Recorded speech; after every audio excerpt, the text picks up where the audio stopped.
we're going to a different economy, and we're going to be learning more about that as we go. But clearly, we're learning that things can be done from remote locations. We're learning that technology can replace people even more than we thought. We're not going back to the same economy. We're recovering, but to a different economy, and it'll be one that is more leveraged to technology. And I worry that that is going to make it even more difficult than it was for many workers. In Silicon Valley, and my friends who work in technology know that what we did to the manufacturing workers, we are now going to do to the retail workers, the call center workers, the fast food workers, the truck drivers, and then even bookkeepers, accountants, insurance agents, lawyers, and on through the economy. So what happened to the manufacturing workers is a very clear sign. This effort. And China has big plans for this. They intend to seed their digital yuan into the global environment by giving it away to visitors at next winter's Olympics. When they arrive at the airport, they're going to get yuan digital wallets. They're going to receive digital yuan. They're going to use it throughout their visits to Beijing, and then they're going to take it back to their home countries. They see this as a huge advantage. Why? Because who controls the underlying protocols, who controls the underlying standards of the future of money will control the future of money. Welcome to the Crypto Teacher. And guys, please like and subscribe if you do like what you're listening to. Please inform your friends and family and spread all over social media. It is imperative that we get back to learning finances and understand how the world really works. Because once we understand how the world really works, we understand that it is all planned out. Now, I want to thank those who purchased the books Crypto Teacher and the New World Order book. Remember, those books are mandatory because they show you how the world really works. Also, those who purchased the 3 Kids books, it's time to re-educate. And then also those who donate to the Cash App, Patreon, much love, keep it coming. And then also those who are shopping at both stores, much love, keep it coming. And of course, guys, we get into Bitcoin and cryptos first.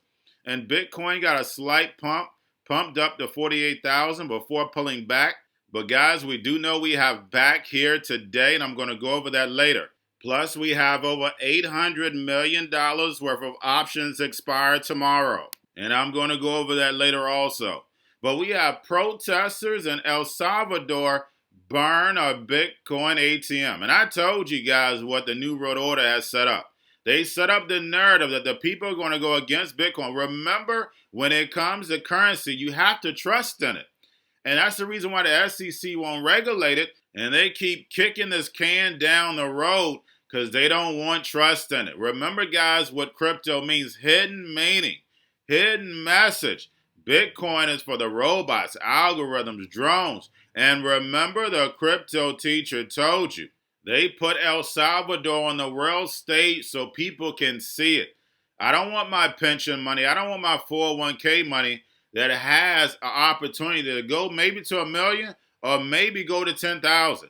Nobody wants to take that chance that's worked hard for their money. And especially those who don't understand the 4th Industrial Revolution, and that's 99% of the population. Now, over these next 4 days, guys, we're definitely going to be volatile, so make sure you're looking at the actual indicators. We have volume, we have Tether, and we have USDC.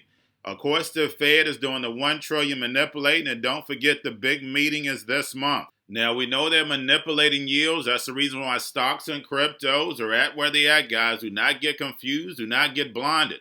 If you're new to the channel, only thing I have to do is watch the videos. I show you every single video of the manipulation. And speaking of manipulation, we have Grayscale. Now, they picked up $2 billion. So that's the reason why we're moving up. Remember, when Grayscale moves, the market moves. Plain and simple. They're the whale, and we know the Fed is helping them out. We know the game. The same way when it came to stocks, we know the Fed tapped BlackRock to boost stocks. But don't forget, guys, we have back, and then, of course, we have options that are expiring also. So like I said, we're definitely going to be volatile. Now, we have H-bar rallies from new partnerships and NFT integration. Plus, we have Coinbase lists privacy token horizon. So, guys, make sure you set up your alerts.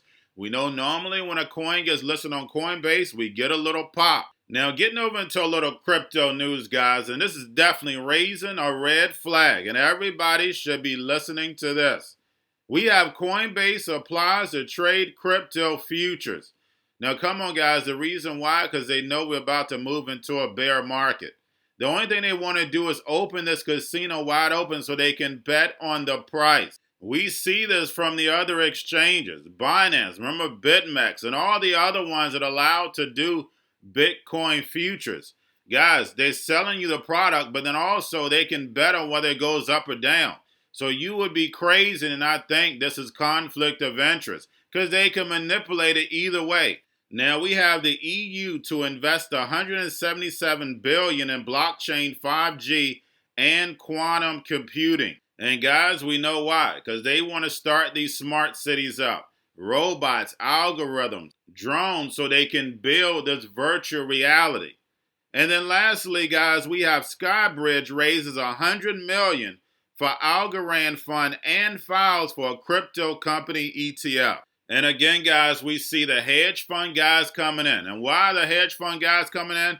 That's right, to take your money. Because we know when it comes to the New World Order, it's all planned out. Now, guys, I'm going to leave you a video with Ray Dalio. And of course, he's playing the Hegelian dialectic, saying how governments are going to destroy Bitcoin. But we know Bitcoin has a bigger objective. And we know Bitcoin Lightning is working behind the scenes. So all the weak points of Bitcoin, Bitcoin Lightning fixes. But we know, and I've said it time and time again, Bitcoin is not for us. It's for the robots, the algorithms, the drones, because we know when it comes to the New World Order, it is definitely all planned out. But guys, all I have for you, don't forget about the books, Crypto Teacher and the New World Order book, plus the 3 kids books, It's Time to Re-Educate. Also, if you're new to cryptos, you have Coinbase, BitTrue, Binance. Also, book links and crypto links are in the description. The Crypto Teacher Stock channel, Crypto Teacher Stocks. You have your Kobo, your chip stocks, your banking, your gaming. While everybody's sitting at home, got that own stocks to see where the biotech stocks. And while everybody's at home wishing they were still getting that free money, what are they doing? Drinking and smoking weed. Don't forget about those stocks, and you have a wonderful day. Class that has had enormous run thus far, but also as a way to mitigate, if you will, against the idea of what the value of cash becomes. Well, I think it's worth considering all the alternatives to cash and all the alternatives to some of the financial assets. And so Bitcoin is a possibility, is that a merit? Right. I have a certain amount of money in Bitcoin. It's a small percentage of that which I have in gold, which is a relatively small percentage of what I have in my other asset classes and so on. And I think that has the merit. It's an amazing accomplishment to have brought it from where that programming occurred to where it is and take the test of time. On the other hand, if it's successful, it's going to not be, the governments don't want to have it successful. You don't want to have but an we're starting to see currency. Governments like El Salvador. I know that's not exactly going to be the leading government on this, but there are governments that may take this on. But no. You have El Salvador taking on, and you have India and China getting rid of it, and you have the United States talking about how to regulate it, and it could still be controlled. So that's right. what it looks and like. If you're El that Salvador and you talk about your alternative monies, it's a different thing. Do you believe that regulation ultimately will make something like Bitcoin and other cryptocurrencies have a future, or do you think regulation will kill it? Well, I think at the end of the day, if it's really successful, they'll kill it, and they'll try to kill it, and I think they will kill it because they have ways of killing it. But that doesn't mean it doesn't have, a place, a value, and so on. But it's one of those things but that if they kill it, it's right now. It doesn't have intrinsic value. If you put cryptocurrencies, or let's say Bitcoin, in the historical perspective, right? There are so many things in a historical perspective that were given that didn't have intrinsic value and have perceived value, and then became hot, and then they become cold. And so it could be either way. You just have to know what it is, right? I mean, like it could be tulips in Holland, and the intrinsic value. So what is the value? And then there are technological changes. I'm no expert on that. I'm just trying to say that you asked me what my opinion is. Take it for what it's worth. I'm no expert on it. I think diversification values. It matters. I suspect the real question that investors should be asking themselves is how much stuff like that do they have? How much stuff do they have? Do they have gold? Okay, should we be talking about how much you have in gold versus how much you have in Bitcoin? And do you have a diversification in those kinds of things that we might call intrinsic value money? Because we have a fiat monetary system, okay? With a fiat monetary system, where is your hard money? That's the question, and however you go after it. The most powerful person in the world is the storyteller. The storyteller sets the vision, values, and agenda of an entire generation to come. Steve Jobs. And guys, you know I truly believe in this. When you look at the New World Order, they're the storytellers. And that's the reason why I wrote my New World Order book.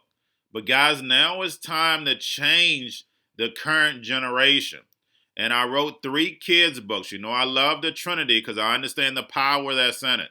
So I have 3 books. We have an opportunity to change the generation, to educate, not just me, but I want to show you that I take action on a daily basis.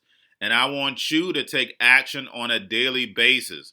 Whether it's your job, whether it's in your community, we have an opportunity right now to educate the masses. I posted this on my Twitter account. Please share, but this is a short clip of the 3 books. There's going to be a clothing line and action figures. Please get these books for your kids, nephews, cousins, friends, so therefore we can start the re-education now.